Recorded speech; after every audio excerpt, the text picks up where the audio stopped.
नमस्कार, आप देख रहे हैं नेक्स्ट 9 न्यूज़। मैं हूं आपके साथ दीपक गुप्ता। उत्तर प्रदेश के नगर निकाय चुनावों की तारीखों के ऐलान होते नजर नहीं आ रहे हैं, जिसकी वजह से सस्पेंस क्रिएट हुआ है कि चुनाव कब होंगे। खैर, ये चुनाव जब होंगे तब बात की बात है, लेकिन अभी उत्तर प्रदेश में ओबीसी आरक्षण का मुद्दा काफ़ी गहराया हुआ है और इसी के साथ साथ मायावती का एक बड़ा ऐलान चर्चाओं का विषय बना हुआ है। 2022 खत्म होने को है, 2023 शुरू होने को है, लेकिन 2023 में अपनी किस्मत बदलेंगी, अपना पूरी तरीके से पार्टी का रवैया बदल देंगी, सारा राजनीतिक ढांचा बदल देंगी मायावती। ये उन्होंने फैसला लिया है। गांव-गांव जाकर बैठकें होंगी, दरी बिछाकर पंचायत की जाएगी, कुर्सी मेज का इंतजाम नहीं होगा। ये मायावती का फैसला बैठकों के दौरान नजर आ रहा है। काशीराम का कुछ अंदाज ऐसी नजर आता था और इसी को दोबारा अपनाती नजर आ रही है।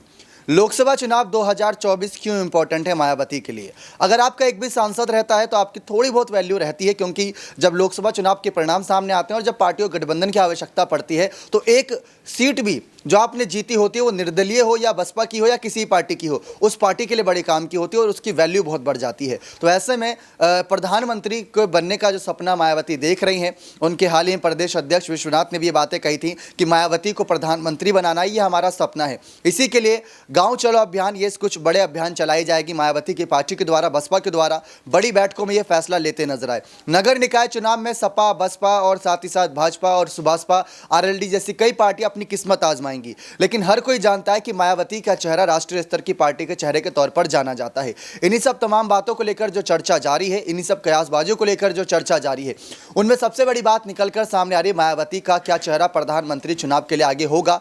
अगर होगा तो क्या किसी के समर्थन में होगा या फिर अकेले उतरेंगी, क्योंकि कई बड़ी बड़ी विपक्षी पार्टियां हैं। राहुल गांधी ने भी साफ कह रखा है कि अगर भाजपा को कोई हराएगी तो वो कांग्रेस पार्टी ही होगी, और दूसरी तरफ मायावती ये कोशिश करेंगे कि उत्तर प्रदेश में जितनी ज़्यादा सीटें हो सकें वो निकाल लें सांसदों के तौर पर। लेकिन अब यहाँ पर ये सब मुश्किल नज़र आ रहा है, क्योंकि दूसरी तरफ अखिलेश यादव भी पूरी तरीके से कोशिश में जुटे हुए हैं कि यहाँ से आगे आने वाले वक्त में जितने भी चुनाव हो वो सारे उनके पलड़े में जाते नजर आए। जैसे मध्य प्रदेश के चुनावों की हर सीटों पर अपने प्रत्याशी उतारेंगे, राजस्थान की ओर भी देखेंगे, वैसे ही बसपा का भी ऐलान है। बसपा भी हाल ही में दिल्ली के एमसीडी के सभी सीटों पर चुनाव लड़ती नजर आई, लेकिन ज्यादा कुछ हाथ लगता नजर नहीं आया।